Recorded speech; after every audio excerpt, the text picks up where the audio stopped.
இது ஒரு பேசிக்குங்க.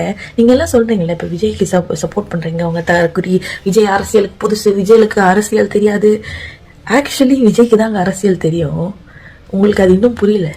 வேலு நாச்சியார் படை ஒன்னு அறிவிச்சாரு. 50-60 வருஷம் மேல நீங்க ஆட்சி பண்றீங்க. இது யாரை கொண்டு வந்திருக்கணும்? இத்தனை வருஷம் ஆட்சி பண்ணவங்க கொண்டு வந்திருக்கும். அப்ப இத்தனை வருஷம் உங்களுக்கு பொம்பளைங்களோட பாதுகாப்பே உங்க கணக்கு தெரியலையா? குழந்தையிலேருந்து 6-7 வயசு கேள்வியை வரைக்கும் விட்டு வைக்கிறது கிடையாது. ஏங்க 5000 ரூபாய் அக்கௌண்ட்ல போட்டா மட்டும் பத்தாதுங்க.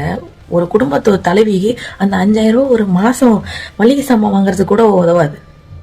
அப்புறம் நீங்க எப்படிங்க அவங்க மனசுல இடம் பிடிப்பீங்க? மேபி கொஞ்ச நாளைக்கு உங்களுக்கு சப்போர்ட் பண்றவங்க, ஜாலரா தட்டுறவங்க உங்களுக்கு அது பெருசு 5000 கொடுத்துட்டாரு அப்படி நினைக்கலாம். பட் 9வது படிக்கிற மாணவி, 12th படிக்கிற பொண்ணு, 3 வயசு பொண்ணு, ஜஸ்ட் இன் திஸ் 1 month உங்களுக்கு ஓட்டு போடுறதுக்கும் இன்னும் அதே 1 மாசம் தான் இருக்கு. அதையும் ஞாபகம் வச்சுக்கோங்க. உங்க வீட்டு குழந்தைங்களும் உங்க வீட்டு பொம்பளைங்களும் சேஃபா இருக்கணும்னு நினைச்சீங்கன்னா, this is not the people that should be ruling the state.